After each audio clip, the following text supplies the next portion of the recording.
Varicose వ్యాధితో బాధపడుతున్నారంట. తక్కువ ఖర్చుతో ట్రీట్మెంట్ కావాలి అనుకుంటే ఎవిస్ హాస్పిటల్ని సంప్రదించండి. నమస్తే, నేను Keshav. Welcome to Suman TV. Andhra Pradesh ఉప ముఖ్యమంత్రి పవన్ కళ్యాణ్ ఆరోగ్య స్థితి పైన ఇప్పుడు చర్చ నడుస్తుంది. ఇటీవల కాలంలో వరుస పర్యటనలు, అదేవిధంగా గతంలో ఆయనకి వెన్నునొప్పి విపరీతంగా బాధపెట్టినటువంటి సందర్భాలు ఎన్నో ఉన్నాయి. మరొకసారి వెన్నునొప్పికి సంబంధించినటువంటి సమస్యలతో పవన్ కళ్యాణ్ బాధపడుతున్నట్టుగా సమాచారం. ప్రభుత్వ కార్యకలాపాల్లో ఒకవైపు బిజీగా ఉంటూనే మార్క్ శంకర్ అగ్ని ప్రమాదానికి సంబంధించి వెంటనే ఆయన సింగపూర్ ప్రయాణం చేయడం, మళ్ళీ నేరుగా హైదరాబాద్ రావడం, ఇప్పుడు క్యాబినెట్ మీటింగ్కి అటెండ్ అయ్యేటువంటి ప్రయత్నాల్లో ఉన్న పవన్ కళ్యాణ్ ఆరోగ్య సమస్యల వల్లనే అధికారిక కార్యకలాపాలు కూడా కొంత విరామం ఇస్తున్నట్టుగా సమాచారం ఉంది. ఇందులో వాస్తవం ఏంటి విశ్లేషించేటువంటి ప్రయత్నం చేద్దాం. మనతో పాటు ఎనలిస్ట్ చంద్ర శ్రీనివాస్ గారు. నమస్కారం. నమస్కారం అండి. పవన్ కళ్యాణ్ గారు ఆరోగ్యపరంగా మళ్ళీ ఇబ్బంది పడుతున్నారు, ఇది సమాచారం. ఏం జరిగింది? వాళ్ళ క్యాబినెట్ మీటింగ్లో కూడా ఆయన కనిపించలేదు. వాస్తవం అండి మీరు చెప్పిన కేశవ్ గారు. ఒక మనిషి ఆరోగ్యంగా ఉండాలంటే సమయానికి భోజనం చేయాలి, సరైన నిద్రాహారాలు సరిగా ఉండాలి, అయి ఉండాలి. అది నిద్రాహారం లేకుండా రాష్ట్ర ఇది ప్రభుత్వం వచ్చిన కాడి నుంచి కూటమిలో దాదాపు 15-16 గంటలు ఆయన కష్టపడుతున్నమాట మనం చూస్తున్నాం. ఈ 10 మాసాల్లో ఎప్పుడు లేని విధంగా పల్లెలకి శోభ వచ్చింది. అధ్వానమైన రోడ్ల నుంచి చక్కగా అద్దంలాగా రోడ్లు వేశారు. ఇక ఆయన తిరగని ప్లేస్ లేదన్నట్టు ప్రతి గ్రామంలో ఆల్మోస్ట్ పంచాయతీరాజు, గ్రామీణాభివృద్ధి, గ్రామీణ నీటిపారుదల, అటవీ శాఖ, ఇవన్నీ కూడా కీలకమైన శాఖలు. అంటే కంటిన్యూగా రివ్యూ మీటింగ్లు పెడతాం, అధికారులతో సమన్వయం చేసుకోవటం, రోడ్లు వేయించడం. అంటే అస్తవ్యస్తమైన 5 సంవత్సరాల పరిపాలన గాడిలో పెట్టడానికి శతవిధాల ప్రయత్నం చేస్తాడు. ఒకవైపు జ్వరంతో ఉన్న మన్యం ప్రాంతం వెళ్తాడు. మన్యం అంటే మనం చాలామంది నాయకులు, చాలామంది మంత్రులైనా కేశవ్ గారు ఎవరు వెళ్ళని ప్లేస్లో కూడా, నక్సల్స్ ప్రభావం ఉన్న ప్లేస్లో కూడా ఆయన వెళ్ళిపోయి చేస్తున్నాడు. ఒకవైపు బాబు బాగాలేదన్నా కానీ అక్కడికి వెళ్లకుండా ఇచ్చిన మాట ఇచ్చారని చెప్పి ఆ గ్రామంలో వెళ్ళి తర్వాత కానీ వెళ్ళా సింగపూర్.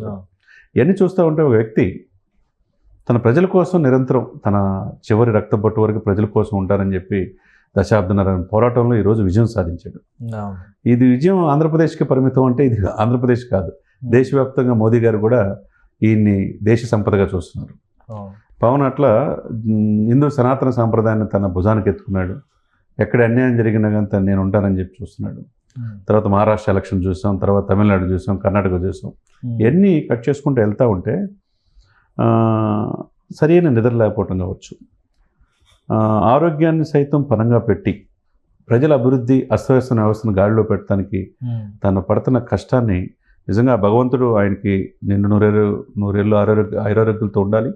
ఈరోజు ఉదయాన్నే ఎక్టిక్ షెడ్యూల్ మనం చూస్తే మన్యం సీతారామరాజు జిల్లా పార్వతీపురం కాడి నుంచి కట్ చేస్తే అక్కడి నుంచి హైదరాబాద్ వచ్చి ఇక్కడ ప్రెస్ మీట్ పెట్టి సింగపూర్ వెళ్ళి 3 రోజులు కొడుకుని మళ్ళీ తీసుకొచ్చి తను వెళ్ళలేకపోతే తిరుపతి తన భార్యను పంపించి మొక్కు తీర్చుకున్న తర్వాత ఈరోజు ఎర్లీ మార్నింగే ఫ్లైట్లో ప్రత్యేక విమానంలో మంగళగిరి వెళ్ళి అక్కడి నుంచి విజయవాడ వెళ్ళి అక్కడి నుంచి మంగళగిరి వచ్చి సచివాలయం దగ్గరికి వెళ్తే 10 మోకల్లో అందరికంటే ముందు వెళ్ళాడు. వెళ్ళి ఈరోజు క్యాబినెట్ మీటింగ్లో పాల్గొందామని. కానీ ఆరోగ్య సహకరించిపోతలకి ఎమ్మటే 10:25కి తిరిగి మంగళగిరి ఆఫీస్లో, ఇల్లు అదే, క్యాంప్ ఆఫీస్ కూడా తీసేసాడు కాబట్టి ఇల్లు అదే, ఆఫీస్ అదే, రెస్ట్ తీసుకుంటున్నాడంటే మనిషి దాన్ని బట్టి మనం అర్థం చేసుకోవచ్చు. ఒకవైపు క్యాబినెట్ మీటింగ్లో ఆయన సీటు ఖాళీగా ఉంది. అదే ఆశ్చర్యంగా ఉంది. ఎందుకంటే ఒక మనిషి ఆరోగ్యాన్ని సైతంగా పరంగా పెట్టి ప్రజల కోసం నిరంతరం చేసే క్రమంలో అంటే అనీజీగా ఉండేతలకి ఆయన ఎమ్మటే రిటర్న్ వచ్చేసి మంగళగిరి ఆఫీస్లో ఇప్పుడు ప్రస్తుతం యాజ్ అన్ ఈ క్షణాన్ని ఆయన రెస్ట్ తీసుకున్నాడు మంగళగిరి ఆఫీస్లో. అంటే దాన్ని బట్టి తను ఆంధ్రప్రదేశ్ ప్రజల కోసం, భవిష్యత్తు కోసం ఏ విధంగా కష్టపడుతున్నాడో మనం అర్థం చేసుకోవాలి. ఒకవైపు ఇది జరుగుతూ ఉంటే ఈరోజు ఆల్రెడీ పవన్ కళ్యాణ్ గారి ఆఫీస్ నుంచి పవన్ చొరవతో పల్లె పండుగ అనే కార్యక్రమం మనం చూస్తున్నాం. ఒక కృష్ణా జిల్లాలో 256 గ్రామాల్లో చెత్త ద్వారా సంపదను సృష్టించడం కేంద్రాలు ఏర్పాటు చేశారు. ఇకపోతే అక్కడి నుంచి పార్వతీపురం, మన్యం జిల్లాలో అధ్వానమైన రోడ్లని అద్దంలాగా పరిచేస్తున్నారు. ఆ తర్వాత చిత్తూరు జిల్లా కావచ్చు, ఎక్కడైనా గత 5 సంవత్సరాల్లో రోడ్లు ఎంత అధ్వానం అయిపోయినాయో మనం చూసాం. అవి ఒకవైపు చేసుకుంటా ఉన్నాడు. ఎక్కడైతే నీరు పారుదల లేకపోతే వాళ్ళకి మంచినీరు ఇవ్వటం కావచ్చు, సెంట్రల్ నుంచి పోలవరానికి కావచ్చు, రాజధానికి కావచ్చు నిధులు తీసుకురావడంలో చంద్రబాబు నాయుడుతో అహర్నిశలు కష్టపడతాం. ఇవన్నీ కూడా మల్టిపుల్ డైమెన్షన్లో ఉండేది. ఒకటి కాదు, ఒక పాత్ర అయితే పర్లేదు, మల్టిపుల్ రోల్స్ అనేతలకి ఆయనకి అంటే ఆయన కుర్చీ అలా ఖాళీగా ఉండడం అనేది ఆయన అంత అటెండ్ అవ్వాలి క్యాబినెట్ మీటింగ్ అని వెళ్ళి కూడా అవును కూర్చోలేని పరిస్థితుల్లో వెళ్ళిపోయారని చెప్పని అనుకోవాలా. definitely. మన్యం ప్రాంతంలో ఎలాగో అడవి తల్లికి వందనం అని అడవి తల్లి బాట అని చెప్పని మొత్తం అంతా తిరిగారు.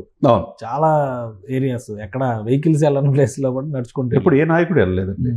నాయకుడు వెళ్ళని ప్లేసుల్లో వెళ్ళారు. అక్కడ అరకు పాడేరు కూడా వైసీపీ ఉన్న నియోజకవర్గాలు, ఎంపీ కూడా వైసీపీలో ఉన్నది.